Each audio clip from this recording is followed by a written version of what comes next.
Y los pacientes, pues los que eran solamente hospitalizados en área general, al momento igual que el paciente que si duraba su fiebre solamente 2 o 3 días, corroboramos 24 horas sin fiebre, que se podía trasladar a una sala con el resto de los pacientes si aún requería manejo hospitalario. Si no, automáticamente se le daba de alta. Si sus plaquetas todavía continuaban bajas, los citábamos por 24 horas, cada 24 horas para que estas plaquetas estuvieran en unos niveles aceptables. Y quienes lo veía medicina interna o pediatría, llevaban su control, después lo reportaban a epidemiología para nosotros poder tener el control de plaquetas y de datos de biometría que se tienen que poner en el estudio epidemiológico, como lo piden cada 24 horas.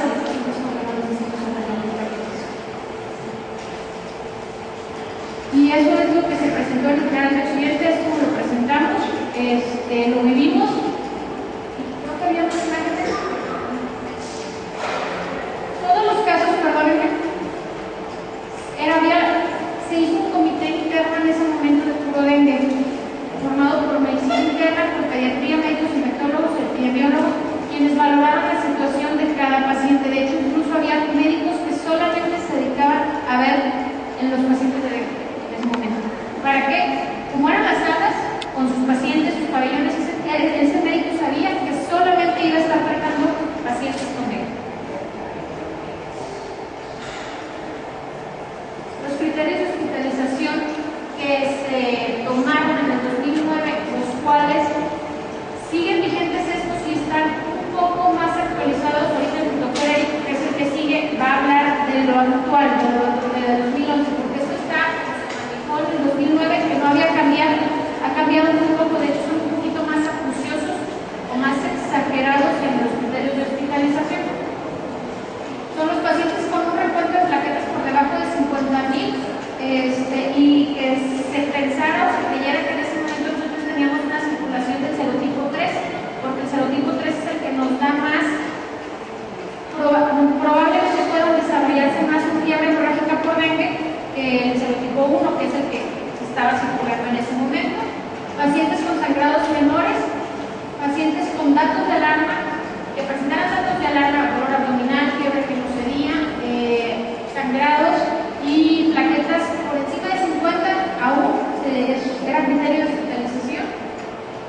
Todos pacientes con sangrados mayores activos, aunque también sus plaquetas estuvieran bien. Toda paciente embarazada se manejaba como factor de riesgo importante, así como las cardiopatías, los diabéticos, las inmunosupresiones, porque estos pacientes se pueden complicar en cualquier momento. Entonces, una paciente embarazadita hay que ponerle bastante atención, no porque esté embarazada y se vea bien, la vamos a dejar a que se vaya a casa. Ella sí estaba checando en el general de occidente, las pacientes embarazadas se monitorizaban cada 24 horas, no precisamente de biometría hemática, sino se mandaba a citar a la paciente o se les llamaba por teléfono si no llegaban, de cómo están, está bien, esto, lo otro.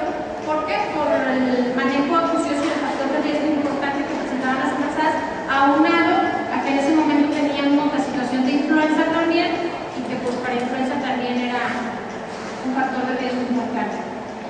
La relación hemoglobina mayor a 3.5 también es muy importante como dato laboratorial para hablar, cuando nos habla de hemoconcentración. Esto quiere decir que hay una fuga de líquidos, pero no sabemos dónde. A lo mejor el paciente no está sangrando, pero si está hemoconcentrado es por algo. Entonces, así como la química, Conchita ya les habló también de todos los datos de laboratorio, las transaminasas, la leucina, todo lo que es importante y nos puede servir como dato de laboratorio sin que nosotros tengamos todavía el resultado de dengue positivo o negativo.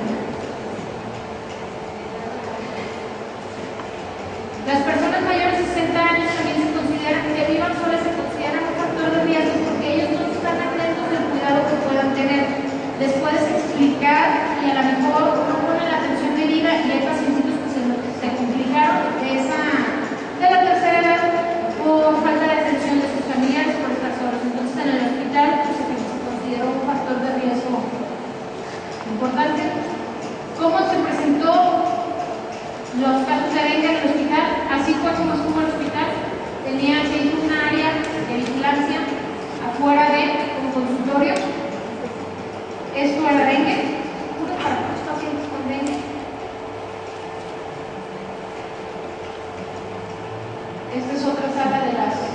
para puro paciente con dengue.